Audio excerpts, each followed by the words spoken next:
Hello and welcome to your in-depth weekly horoscope for week commencing the 25th of October. This is for the Sun or the Ascendant.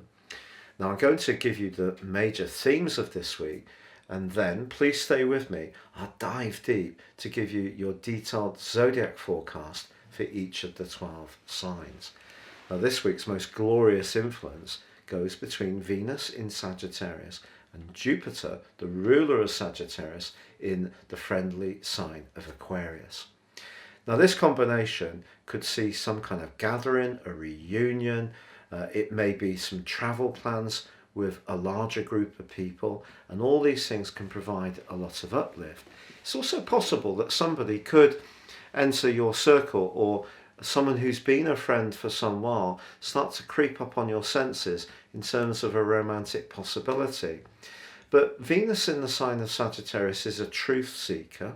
Jupiter in Aquarius is thinking about the wider needs of people. So it would hardly be a surprise if the person that you were chatting to, either socially or perhaps even in terms of romance, was someone who's a bit different, a bit more unique. Certainly somebody who could be a bit of a free spirit. But if you are wanting something more devotional, the fact that Neptune, the planet of dreams, squares with Venus creates a little bit of uncertainty.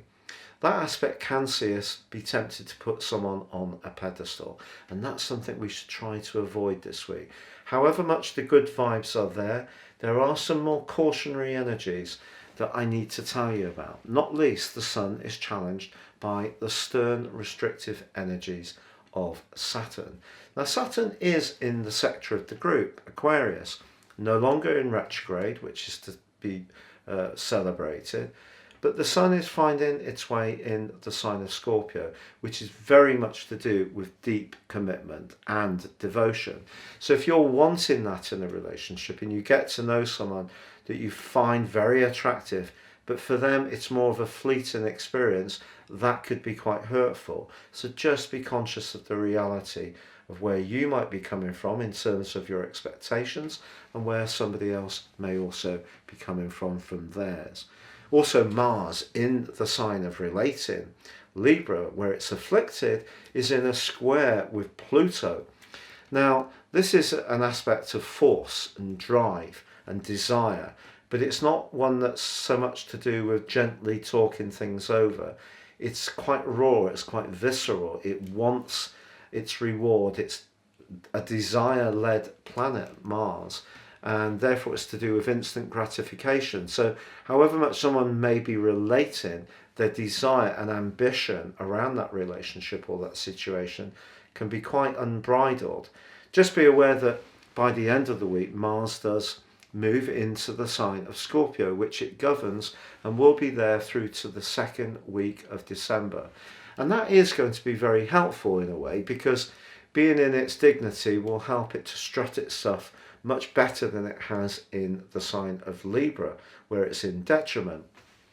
So just be conscious of that. But of course, Mars in Scorpio brings that desire element of our nature even more strongly to the fore. But the quarter moon on Thursday in Leo suggests a little bit of jealousy could be washing around this week. It's not going to be a walk in the park week, but there is those glorious aspects. Neptune squaring Venus can still be very, very good as long as we keep one toe on terra firma.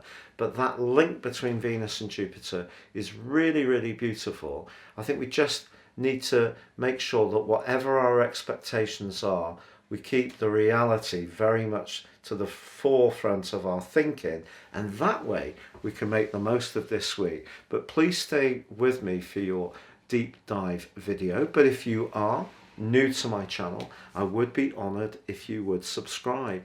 Please click or tap on the bell notification symbol. And remember, you can get your free daily horoscope fired to your device each morning by clicking on the link beneath this video and subscribing. Or if you'd like to get your year 2022 personal horoscope, the year is rushing up towards us. You can order it now, get the rest of this year free, plus 30% off and a character analysis. Please do see the link beneath this video. Hello, Cancer, and welcome to your in-depth forecast for week commencing the 25th of October. Now, of course, Saturn and Jupiter are travelling forwards now in the part of your horoscope to do with longer term financial planning and where you're sharing things in a very deep way. The 8th house is the sector of devotion, but it's also where we can want to pull apart from something when it doesn't work.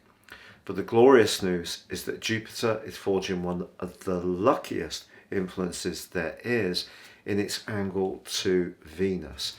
Now, Venus is the planet of attraction. It's actually in a very practical part of your situation. But if you are applying for a job, you have an interview, do a presentation, turn the charm on, because your bubbly way of presenting yourself can really turn heads. And also, of course, Venus and Jupiter in a positive alignment can be very good for a love relationship. And the 8th house is, as I say, where we can show devotion. But it may be because Venus is in a more practical location. It's the more thoughtful, tangible gestures that you might do that can actually help towards building up a greater sense of harmony and happiness in a close tie. Now, of course, the Sun is in your sister water sign of Scorpio, which is superb for you expressing your talents. It's going to be joined at the end of this week by Mars. Now, Mars is going to be in this area right through until 2 weeks before the end of the year, so halfway through December. So you've got a 6-week opportunity from the end of this week where you can feel really very much more active socially. You may feel more alluring in terms of your personal charisma. But just before Mars does say au revoir to the sign of Libra, it does clash with Pluto in your sector of relating. So an intense family interaction or a conversation with someone you're close to or you're involved with may not be in a personal situation, it could be in a business partnership. But maybe if you want different things to them or you're feeling sensitive about things that they're not feeling sensitive about, that can cause some frustrations. And with the Sun being checked by the more restrictive energy of Saturn, despite it going forwards, just be conscious that things might not flow quite as quickly as you might like this week. There's also a quarter moon on Thursday, and that quarter moon can encourage you to actually be a little bit more freer with your resources. Perhaps have a treat. If you have been on a diet, you may be tempted by a calorific goodie, and why not? But equally, in a more serious context, somebody close to you may bend you or try to bend your will in order to get some help financially, and you may be totally happy to help them. But if this has become quite a repetitive pattern, you may want to remind them that their resources and also their expenditure is strictly their responsibility. But I do feel as you come to the end of this week and Mars powers into the sign of Scorpio, that's really going to be good for you over the following 6 weeks.